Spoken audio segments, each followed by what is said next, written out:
Assalamualaikum warahmatullahi wabarakatuh. Selamat malam rekan-rekan. Saya diberi waktu berapa menit panitia?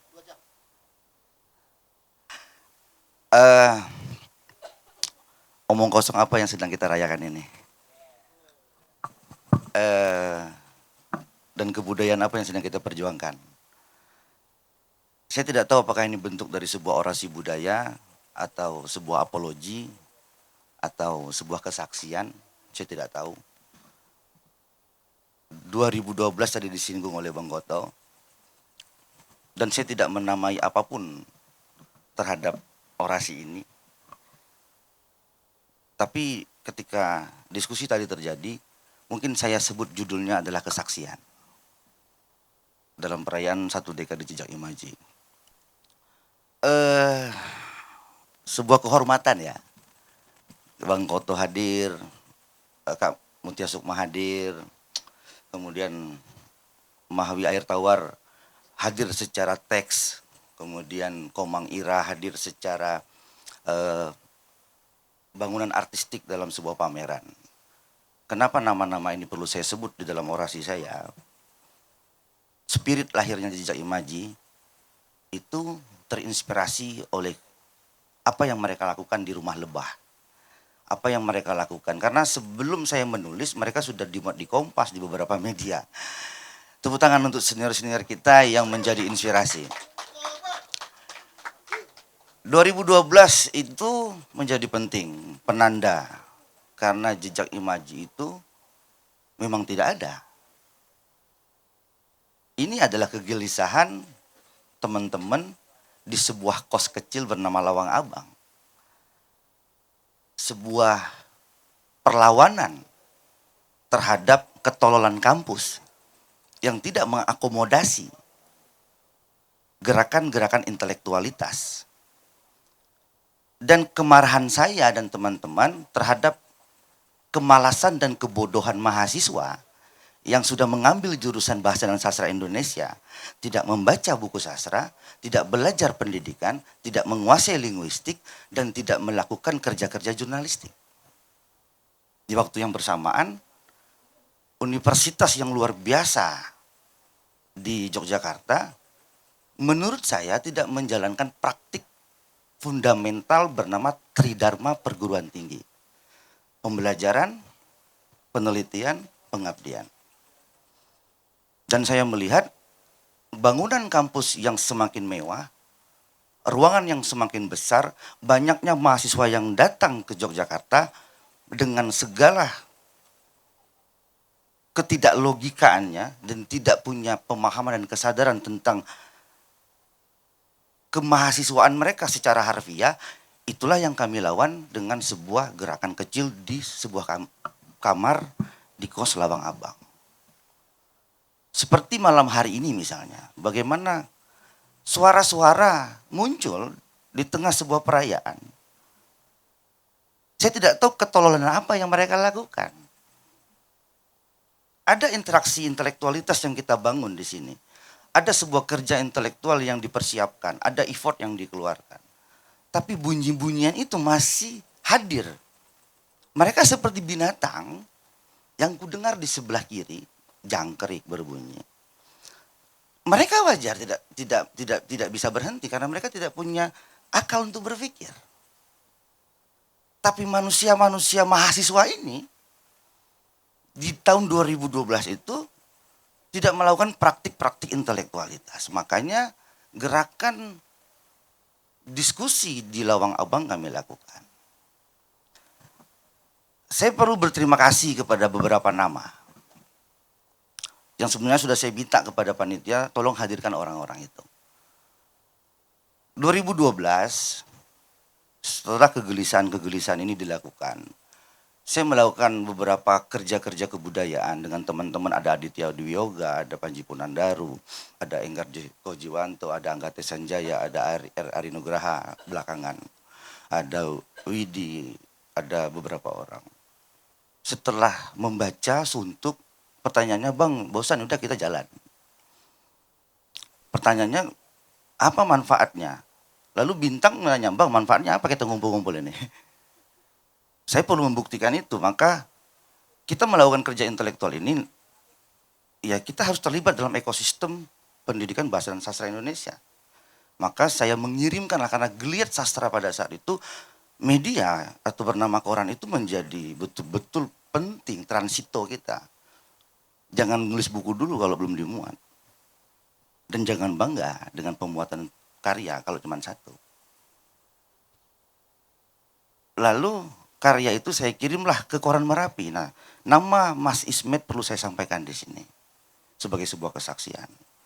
Saya kirimlah karya itu, hasil perjalanan dengan teman-teman diskusi, saya namailah Titi Masa itu di bawah karya saya, itu Jejak Imaji Lawang Abang. Oleh Mas Ismet, Lawang Abangnya dihapus. Tinggallah Jejak Imaji. Mulai saat itulah nama ini ada. Hutang budi kedua saya perlu sampaikan kepada Abdul Wahid BS dengan proyeknya bernama Rumah Penyair. Mahasiswa-mahasiswa ini kemudian diminta sowan. Saya nggak tahu apakah sampai ke Bang Koto, ke yang lain. Tapi dengan kurang ajar mengganggu saya waktu saya habis, karena mereka harus menyetor puisi dengan proyek buku Rumah Penyair.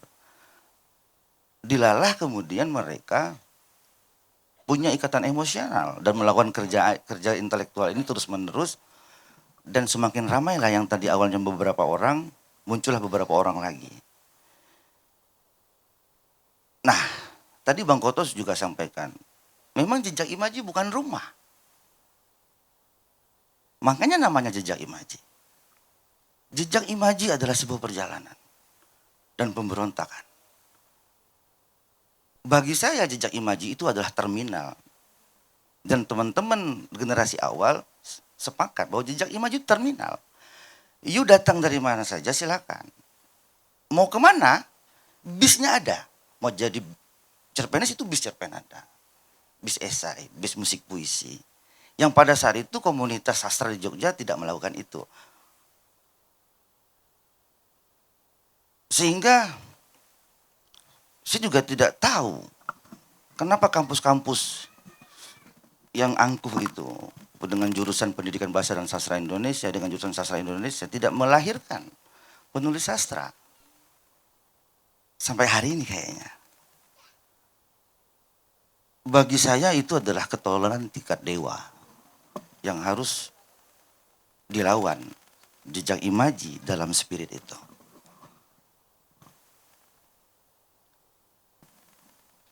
10 tahun Jejak Imaji ini menjadi utopis menurut saya.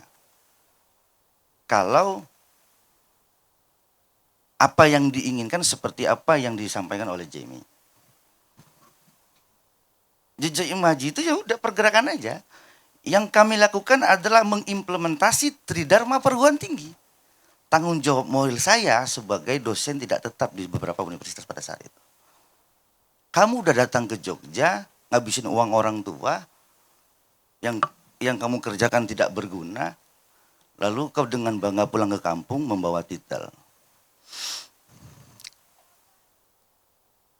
2018 saya pulang ke Belitung. Kemudian yang menjadi menarik selama 6 tahun di Belitung sebagai orang pulau di sebuah desa yang kecil di antara besarnya Indonesia. Kita menemukan 4 tahun fase yang menyenangkan. Lahirnya gerakan-gerakan baru, pertemuan tersembunyi karena COVID menyerang dunia gitu ya. Lalu habit-habit yang dulu silaturahim, bertemu, bergeser menjadi silaturahmi virtual. Yang bagi saya ini juga penting dipikirkan. 2018 saya pulang tepat setahun lahirnya Undang-Undang Pemajuan Kebudayaan nomor 5 tahun 2017. Di mana kemudian kerja intelektual di pendidikan juga bergeser dari kurikulum lama kembali ke spirit baru yang mengambil apa yang diwacanakan oleh Ki Hajar Dewantara. Ada praktik P5 segala macam yang saya yakin anak-anak mahasiswa PBSI atau keguruan nggak paham itu. Ada 10+1 pokok pikiran kebudayaan daerah. Salah satunya adalah bahasa, di mana sastra di dalamnya. Saya menjadi malu ketika romantisme tentang pergerakan sastra kalah dengan datuk-datuk yang ada di kampung-kampung. Di mana syair, pantun, itu bukan hanya ditulis untuk eksistensialisme. Tapi karya itu ditulis untuk menghadapi kehidupan. Puisi ditulis untuk merubah perilaku manusia, bukan untuk berlomba-lomba untuk, oh ya aku dimuat, oh aku di pameran di sana. Tai semua itu.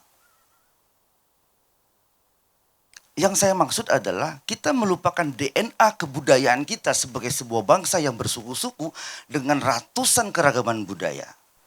2045 itu menjadi penting karena itu adalah puncak 100 tahun Indonesia dengan bonus demografi 62,34% generasi kita. Bayangkan kalau kerja intelektual mereka sampah. Saya sebagai alumni Pendidikan Bahasa dan Sastra Indonesia berharap bahwa kerja intelektualitas di kesastraan itu tidak hanya bereuforia. Pertemuan yang ini sabotase. Tapi nggak apa, saya tidak akan berhenti. Karena generasi kami tidak diajarkan untuk mengeluh hanya karena mic-nya mati.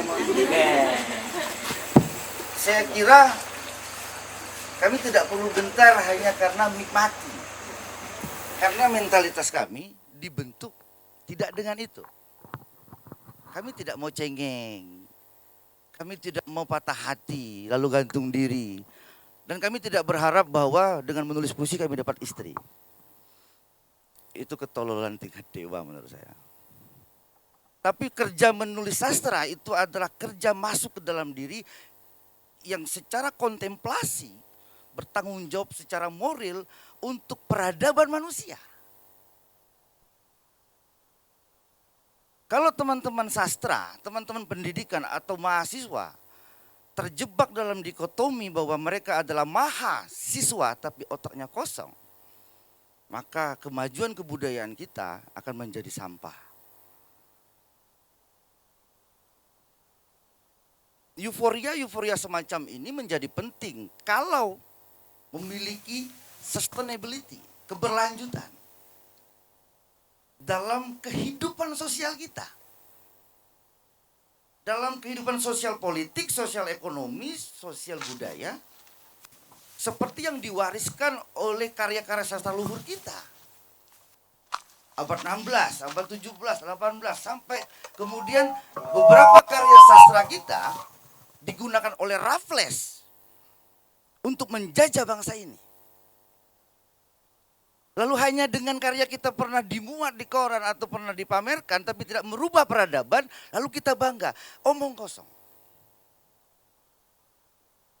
Salah satu karya yang saya sukai karena di sini hadir, Pledoi Maling Kundang itu respon estetik Indrian Koto secara lokal wisdom sebagai lokal champion, meskipun secara physically dia di Jogja, dia kembali ke akar DNA kebudayaannya. Makanya itu yang selalu kita dengungkan. Kita lupa kita punya objek pemajuan kebudayaan yang kaya raya. Lalu dengan sombong, gara-gara pernah baca buku A, B, C yang dilahirkan oleh Barat. Lalu kita dengan sangat jumawa membaratkan pergerakan kebudayaan timur kita. Dan ini tidak akan dibahas oleh dosen-dosen yang tolol. Bang, terlalu kasar, ini kan orasi budaya, kamu gak berbudaya ngomong tolol. Tidak, tolol itu bahasa Indonesia, dalam bahasa Belitung namanya bebal. Bebal itu adalah dikasih tahu, gak mau tahu dan tidak mau belajar. Karena dalam filsafat ada orang yang tahu dia tidak tahu, ada yang orang yang tahu dia tahu, ada orang yang tidak tahu dia tahu, ada orang yang tidak tahu dia tidak tahu. Itu saya melihat hari ini ramainya manusia-manusia yang tidak tahu kalau dia tidak tahu, lalu bangga dengan ketidaktahuannya. Selamat malam, selamat ulang tahun 10 tahun Jejak Imaji. Assalamualaikum warahmatullahi wabarakatuh.